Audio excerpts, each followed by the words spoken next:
Sorcier! J'aurais dû te tuer lorsque j'en avais la chance! Assez! Je ne suis pas celle qui mourrait ce soir. Devrions-nous commencer par la main qui m'a souillée il y a si longtemps?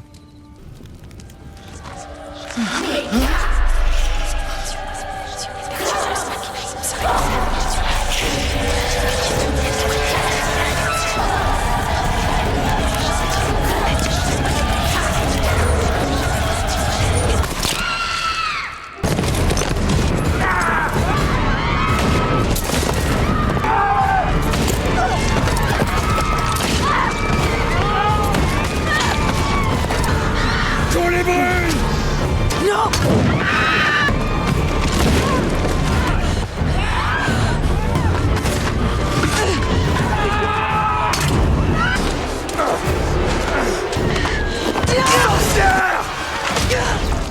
Apa cenah yang sebenarnya telah terjadi, gengs? Kalian inilah.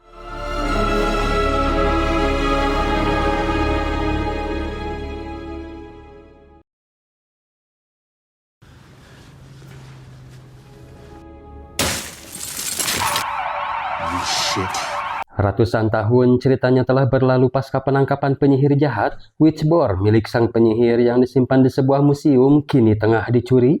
Namun kedua pencuri tersebut tiba-tiba malah beda paham, alhasil satu di antara mereka terbunuh.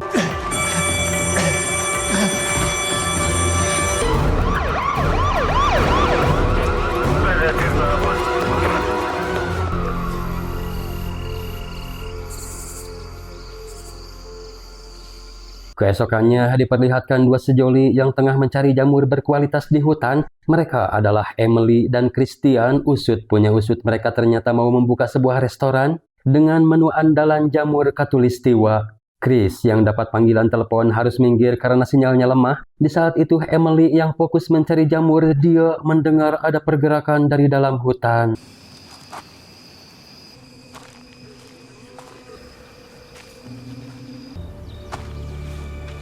What the heck are you guys?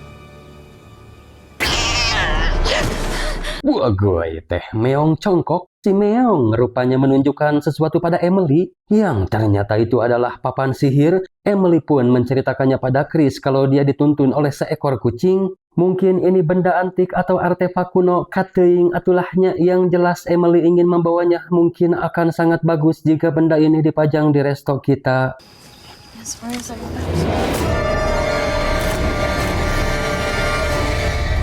Oh my god, why cenah gengs? Kenapa si pencuri itu sudah ngajongkeng saja?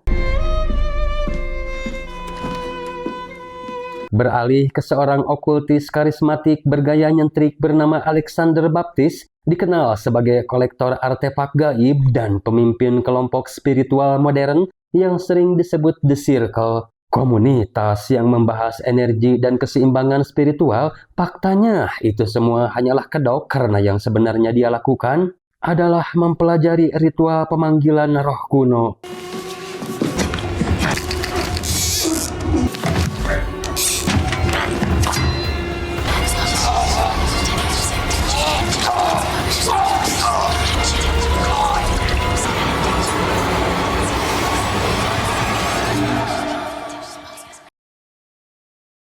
Di New Orleans menjelang opening resto, Chris mengundang saudara, teman, dan relasi untuk mencicipi hidangan yang nantinya akan dijadikan menu resto.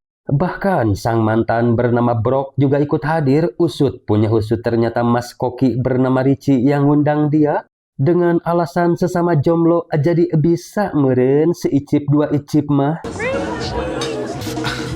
I'm so sorry, man. It's alright, we're all adults.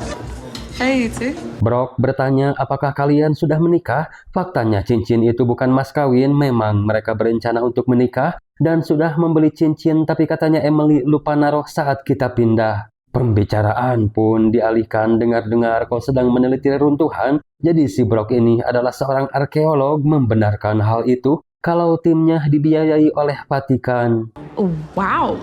Cuma di sini kebetulan banget Emily ingin Brock supaya melihat benda antik yang ia temukan di hutan. Dari pandangan si Brock, dia melihat kalau pemilik papan ini adalah penganut Wicca. Umurnya sekitar 100 tahunan, digunakan untuk membaca sebuah mantra pemanggil arwah.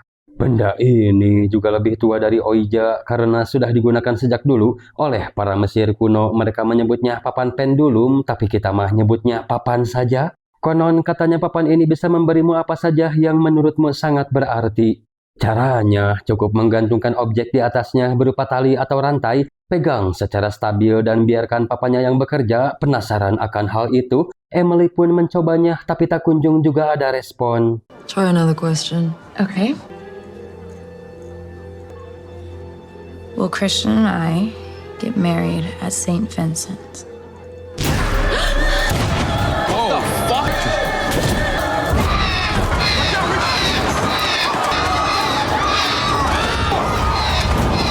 Walah yang seketika muncul burung api. Brock berkata, jika kau mengetuk pintu, maka jangan kaget bila ada yang menjawab.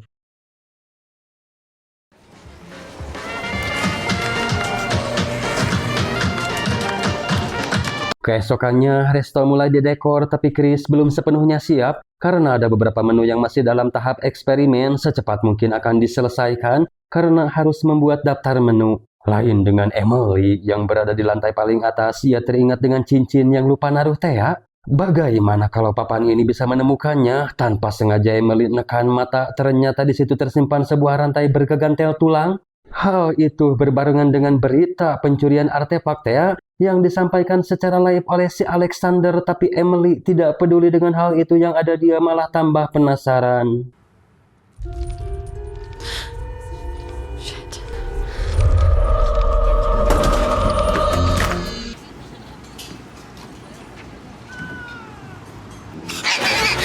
Jesus. Tiba-tiba banyak kucing diiringi dengan penampakan sosok awewe dalam bayang-bayang semu. Tidak sampai di situ keanehan semakin menjadi-jadi. Tatkala kompor tiba-tiba ngegeledur, panci juga sampai tumpeh-tumpeh. Udah gitu si Meong diam-diam masuk dan mesin pemotong tulang pun menyala dengan sendirinya.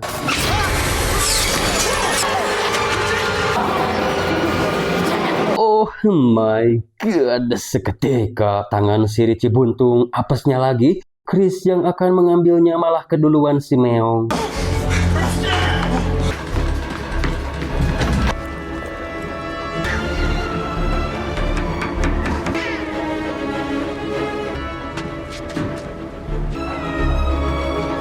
Kristen!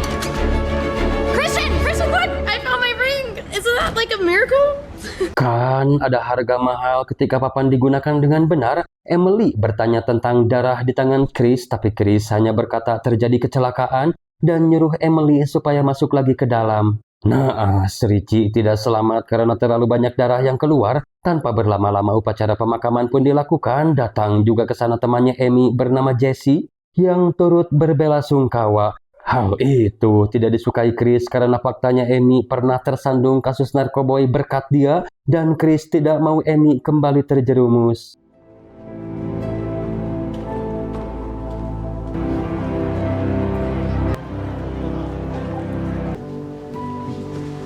Chris yang baru kembali kaget karena tiba-tiba kucing itu sudah bersama Amy. Awalnya Chris tidak setuju untuk miara kucing, tapi Amy pengen banget. Chris pun akan memberinya kesempatan, tapi jika ngariweuhkeun maka Amy harus membuangnya. Chris juga penasaran bagaimana kau bisa menemukan cincin itu. Semua berkat papan dan kini aku tahu bagaimana cara menggunakannya. Terdengar aneh, Chris pun berdalih akan ke bawah karena katanya masih ada pekerjaan. Faktanya, dia browsing mencari tahu informasi papan di simbah Google. Ditemukanlah artikel pencurian artefak yang menewaskan 2 orang. Kembalikan ke Amy, posisi rantai tulang yang berada di atas papan membuatnya bergerak sendiri hingga sesuatu yang sangat mengerikan pun terjadi.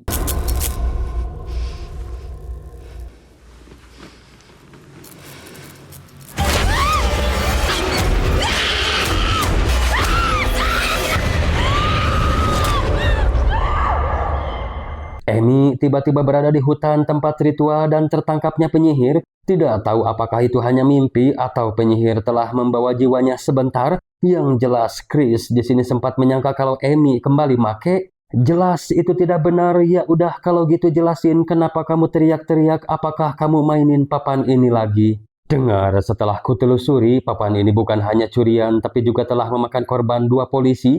Amy tahu hal itu dari berita dan sebenarnya ingin cerita, tapi terbentur insiden Richie, jadi Amy belum ada momen lagi untuk itu. Sempat ada niat mau menyerahkan papan ini ke polisi, tapi seperti yang kita tahu Amy ini punya catatan kriminal, jadi sangat tidak memungkinkan. Chris pun di sini sedikit lebih tenang dan akan mencari cara lain untuk papan itu.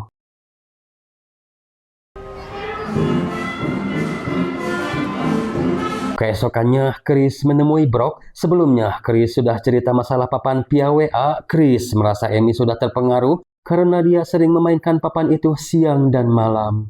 Tapi Chris tidak perlu khawatir, Brock tahu seseorang yang sangat paham akan hal ini, dan dia juga ingin bertemu denganmu setelah ku beritahu tentang masalah papan. Okay.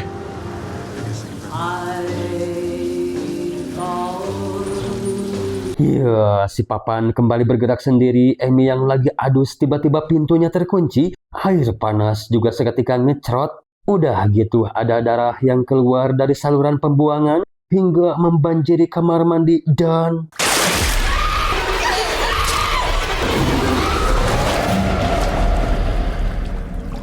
Amy yang kesedot hanya untuk memperlihatkan awal mula si penyihir ditetapkan sebagai penyihir bernama Nagasot, padahal awalnya dia hanya tabib yang memahami obat-obatan tradisional seperti herbal dan ramuan tumbuhan, kerap kali membantu warga yang sedang sakit. Namun pasca adanya wabah di desa, Vatikan menuduhnya seorang penyihir, bahkan sampai disiksa supaya mengakui apa yang tidak pernah ia lakukan, hingga pada akhirnya dia diusir bahkan dirajam oleh para warga atas titah gereja.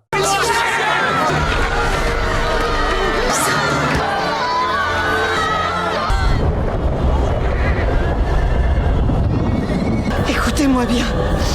Si c'est une sorcière que vous cherchez, c'est une sorcière que vous aurez. Les mains qui ont souillé ma chair seront arrachées de votre corps.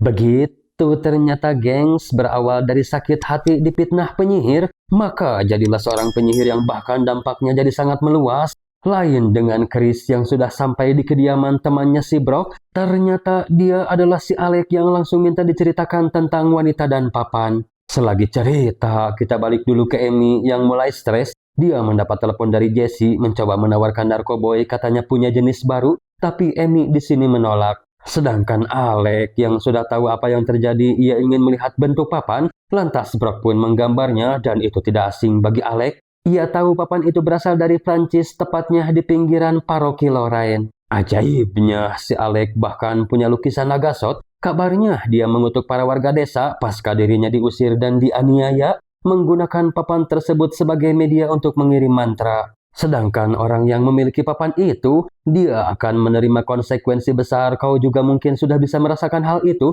Tapi kalem cenah tong riweuh, karena pertemuan kita ini bukanlah kebetulan. Takdir yang menuntun kau ke sini karena aku adalah keturunan langsung dari Uskup Grogan. Pastor yang nangkap si penyihir tiakala itu entah generasi keberapa, yang jelas kau membutuhkanku dalam hal ini. Saat Chris pulang, papan sepertinya habis digunakan lagi Amy. Ia pun tiba-tiba muncul kesanguan, lantas mereka pun berencerit-ngencerit ria. Di sisi lain, di suatu gedung, Jesse yang sedang pesta narkoboy, tiba-tiba si Meong datang ke sana. Faktanya, Amy yang merasa risih karena ditawarin terus narkoboy, minta papan supaya membunuh Jesse, di mana Amy sendiri tidak sadar. Semakin sering ia menggunakan papan, maka tubuhnya semakin dikuasai oleh Nagasot.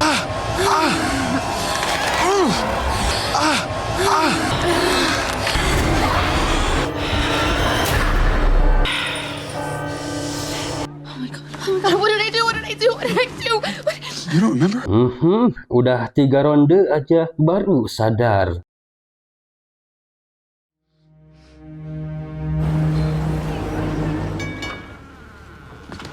Keesokannya, Chris pun manggil Alec karena situasinya semakin buruk. Alec paham apa yang terjadi dengan Amy. bahwasannya Amy telah melakukan perjalanan spiritual melalui papan tanpa bimbingan. Jadi Alec di sini akan membantunya untuk menyelesaikan itu. Masalahnya, apakah dia benar-benar tulus, gengs? Karena kita sudah tahu, Alec ini kerap mengorbankan orang dalam eksperimennya. Are you willing to give it a try?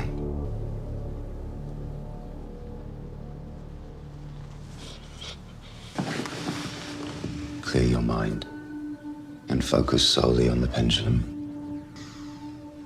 The only sound you will hear is the sound of my voice. As I count down, your eyes will grow heavy. 3, 2, 1. Amy dipandu ke masa lalu, katanya akan menemui sang pemilik papan untuk menyelesaikan semua ini. Penyihirnya sendiri kala itu yang ditahan dipaksa mengatakan cara kerja papan oleh Uskup Grogan. Ia pun menunjukkan rantai tulang yang ternyata itu adalah tulang jari tangannya. Lantas mempraktekkan cara menggunakan sihir. Faktanya hal itu beresonansi ke dunia masa depan. Lalu apa cenah yang terjadi?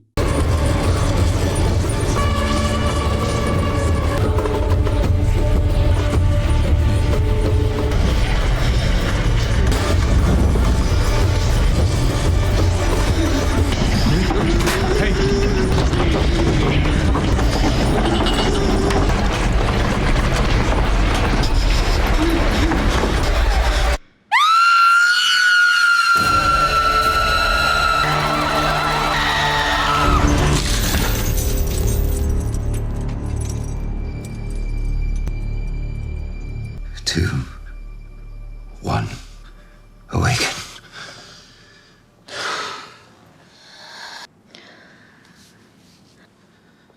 How do you feel? Merveilleux. Mission accomplished. Alex sepertinya kali ini benar-benar tulus membantu. Papan juga diberikan ke Alec dan sebagai ucapan terima kasih, Alec diundang ke opening resto sebagai tamu spesial yang akan diadakan nanti malam.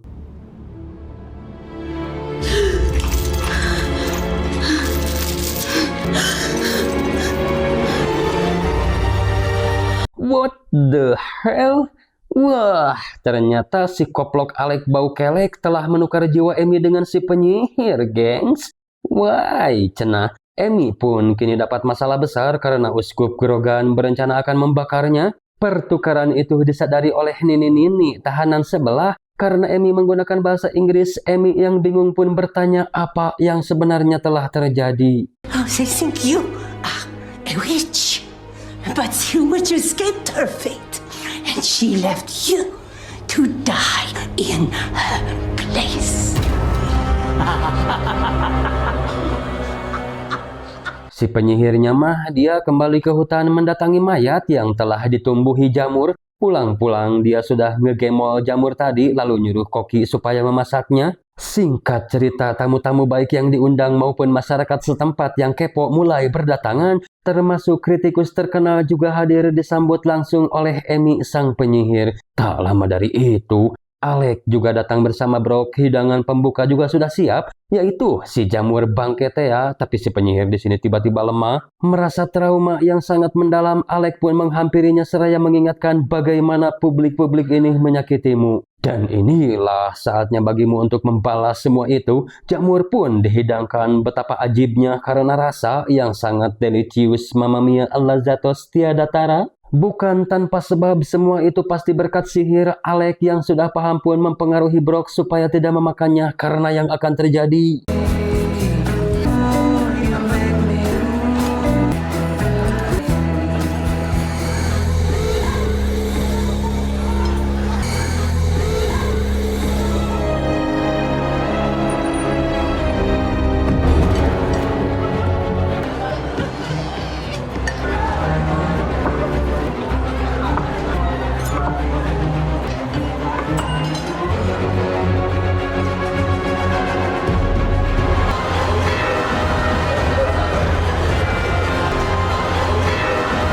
Iya, Amy menghidangkan tangan Richie ke si kritikus. Seketika mantra pun aktif, semua orang mendadak gelo. Akibat pengaruh jamur bangke, jadi yang mereka lihat orang lain itu seperti hantu. Hah?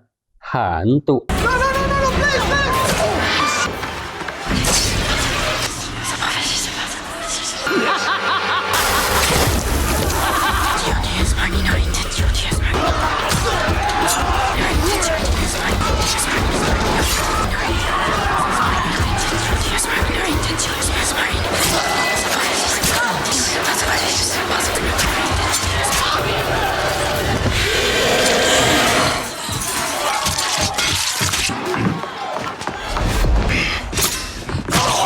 Brock pun pergi duluan dibarengi dengan datangnya polisi. Lain dengan si Amy penyihir, dia pergi bersama Alec dan hal itu terlihat oleh Chris. Tapi si kritikus ternyata belum modar juga. Chris yang bermaksud membela diri terpaksa membunuhnya. Hal itu terlihat oleh polisi, tapi untungnya Chris berhasil kabur dan ditolong oleh si Brock. Chris minta Brock supaya mengantarnya ke rumah Alec. Sulit katanya membawa orang lain ke sana saat ini, jadi Brock ngumpetin Chris di bagasi. Tapi faktanya itu hanyalah jebakan. Karena Brock disuruh Alex supaya menangkap Chris, Brock pun berdalih kalau dia melakukan ini demi keselamatanmu. Jadi jangan bertindak bodoh dan ikuti saja alurnya. Brock! Move!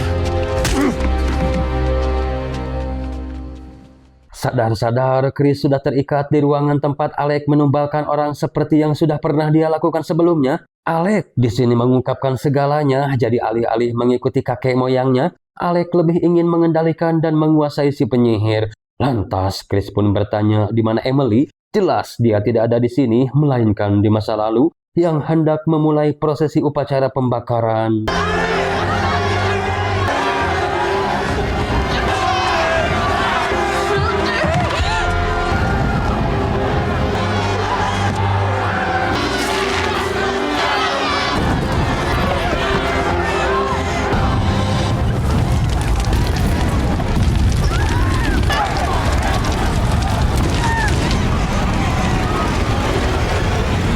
Kembali ke masa sekarang, Alec menunjukkan Emily yang kini sudah jadi penyihir. Gak tahu bagaimana konsepnya, apakah si penyihir selemah itu? Tapi ternyata Alec ini tidak peduli karena dia telah mengekstrak sihir ke dalam dirinya. Wajah pun seketika berubah menjadi uskup Grogan yang membuat si penyihir murka. Di saat itulah Chris memanfaatkannya untuk membakar papan. Mantra pun seketika sirna. Dan jiwa mereka juga kembali pada tubuh masing-masing. Uskup Grogar yang melihat si penyihir tak kunjung juga terbakar, niat hati ingin memenggalnya, tapi yang terjadi ia malah terkewat dan ikut terbakar. Lain dengan Chris, Alec menembaknya 2 kali yang membuat Chris seketika mules. Alec yang berusaha menyelamatkan papan tidak menyadari kembalinya Amy dan Amy pun balik menembak si Alec.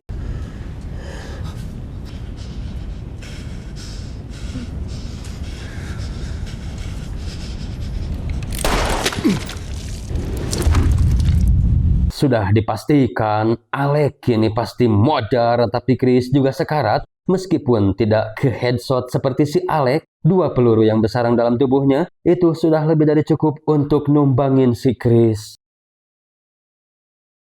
Polisi pun datang dan mengevakuasi semua korban. Si Meong, rupanya meong-meongan tidak ikut modar. Apakah itu sebuah pertanda? Now I own this whole place.